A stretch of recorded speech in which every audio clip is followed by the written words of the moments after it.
Good morning, नमस्कार, आदाब दोस्तों। ये है आपका अपना प्रिय डॉक्टर आदि कश्यप चंपानुस आपके लिए लेकर आया आपका मनपसंद program positive Karma. Episode number है 1311 और आज की जो कहानी है उसका शीर्षक है कम पैसे और ज्यादा मेहनत। शुरुआत करता हूं इस कहानी की कुछ इस प्रकार। दोस्तों, बात 2005 की है। मेरा इंजीनियरिंग कॉलेज में दाखिला हुआ। मैं बहुत से सपने लेकर कि डिग्री कॉलेज गया था, क्योंकि आपके माता पिता आपको बचपन से सिखाते हैं कि आपको बड़े होकर या तो डॉक्टर बनना है या इंजीनियर। मैं काफी खुश था। बहुत मुश्किल से मेरा दाखिला एक बड़े कॉलेज में हुआ था। मेरा पहला दिन था और मैं वहां पर गया। तभी मैंने देखा कि एक नए फ्रेशर स्टूडेंट के एक लाइन लगी हुई थी और कुछ लोग एक कमरे में सारे स्टूडेंट्स को बुला करके उनकी रैगिंग ले रहे थे। वो हमारे सीनियर थे। हम सेमेस्टर 1 के थे और वो सेमेस्टर 8 के थे। वो हम लोगों से काफी कुछ करवा रहे थे। मेरे घुसते ही सीनियर की बैच में से एक लड़के ने बोला कि तुम्हारा नाम क्या है। मैंने बताया, सर अभिनव। तुरंत जवाब दिया कि वो फ्रेशर्स और सारे लोग हंसने लगे और उनमें से एक सीनियर था जो कि काफी शांत था। वो दिखने से ही बड़ा होनहार सा नजर आ रहा था। बाद में पता चला कि वो हमारे कॉलेज का टॉपर है।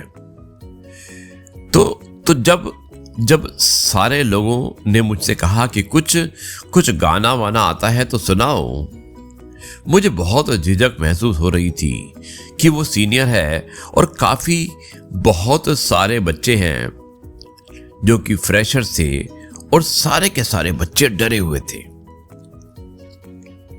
मैं काफी शर्मीला था, तो मुझे भी बहुत ही अजीब लग रहा था इतनी भीड़ में गाना गाने से। उसके बाद मैंने देखा और कहा कि सर सॉरी, मैं नहीं गा सकता, मुझे झिझक होती है। 2 लोगों ने मुझे काफी इंसिस्ट किया। वो सर ने मेरी मदद की और कहा कि छोड़ दो। उस दिन मैंने रियलाइज किया कि वाकई दुनिया में कुछ अच्छे लोग होते हैं। उसके बाद सीनियर क्लास से निकल गए और वो सीनियर जिसने मेरी हेल्प की थी वो सबसे लास्ट में गया। अगले दिन क्लास जाते वक्त उनके पीछे पीछे जाते हुए कहा कि गुड मॉर्निंग सर, थैंक्स कल मेरी मदद करने के लिए। तो उन्होंने कहा कि कोई बात नहीं, और धीरे धीरे मेरी उनसे ज्यादा बात होने लगी, क्योंकि मेरे दिल में उनके लिए एक अच्छी जगह बन चुकी थी। उनका नाम राजेश था और वो लास्ट ईयर में थे और उनके सेशन खत्म होने में मात्र 6 महीने बाकी बचे थे। और 6 महीने बाद वैसे भी हम लोगों को पूरे दोस्तों की तरह बन चुके थे। उनके साथ रहकर काम करते हुए मैंने जाना कि ये काम बहुत अच्छे तरीके से करते हैं, लेकिन वो कभी भी समय से ज्यादा नहीं करते थे। घंटी लगने के बाद 1 मिनट भी नहीं रुकते थे और धीरे धीरे समय बदला।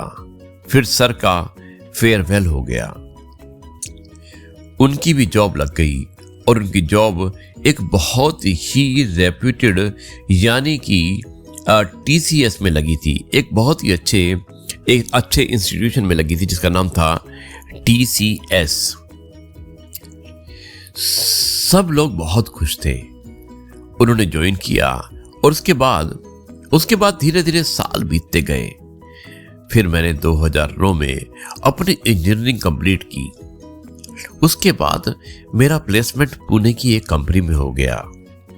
वहां पर कुछ दिन काम किया और फिर मेरे एक्सीलेंट वर्क के कारण मुझे फिर TCS में ट्रांसफर कर दिया गया और TCS में जमशेदपुर ब्रांच में हुआ।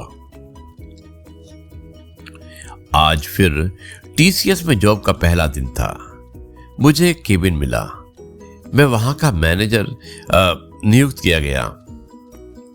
पियोन को बुलाकर कुछ जरूरी फाइलें लेने को कहा। उन्होंने कहा, हाँ सर, मैं उसे भेजता हूं।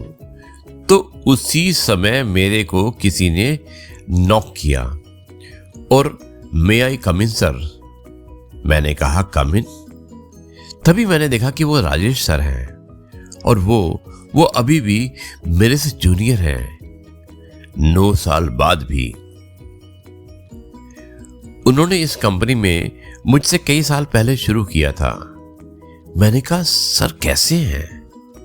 तो उन्होंने कहा, अरे अभिनव तू? मैं काफी नर्वस था कि ये मेरे साथ है। वो भले ही जूनियर थे, पर मैंने उन्हें सर कहकर पुकारा करता था।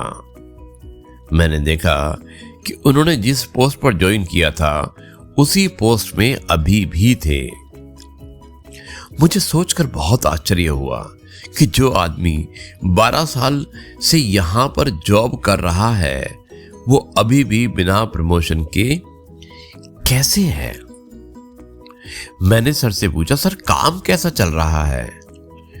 उन्होंने जवाब दिया, अभिनव काम तो बहुत अच्छा चल रहा है और तुम तो मुझे पहले से ही जानते हो मैं अपना काम कैसे करता हूं। जितना सैलरी मिलता है उतना करता हूं, समय से आता हूं और समय से जाता हूं। 1 मिनट ना ज्यादा करता हूं और ना कि 1 मिनट कम। जितना पैसा मिलता है उतना ही मेहनत करता हूं। फिर कुछ काम आने पर वे चले गए, लेकिन मैं उनके बारे में सोचता रहा। फिर मुझे उनकी ये बात याद आई कि समय से आता हूं और समय से जाता हूं। 1 मिनट ना ज्यादा करता हूं और ना 1 मिनट कम। जितना पैसा मिलता है उतना ही मेहनत करता हूं।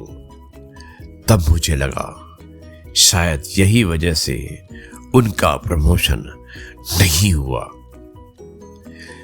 दोस्तों, इस घटना से मुझे एक बात तो जरूर सीख मिलती है कि लाइफ में सफलता पाने के लिए जितना ज्यादा हो सके मेहनत करें। ऐसा नहीं कि आपको जितना मिल रहा है उतना ही मेहनत है। इससे आप कभी आगे नहीं जा सकते। आज अगर आप कम पैसे में भी ज्यादा मेहनत करते हैं तो ये मेहनत आगे जरूर ज्यादा पैसा देगी और सफल भी बनाएगी। यही मैसेज था आज की कहानी का। मुझे उम्मीद है कि आपको पसंद आई होगी। अब मैं इस कार्यक्रम को यहीं पर समाप्त करता हूं और कल आपसे एक बार फिर मुलाकात करेंगे कुछ नई बातों के साथ। तब तक के लिए कहता हूं, जय गुरु जी, शुक्राना गुरु जी।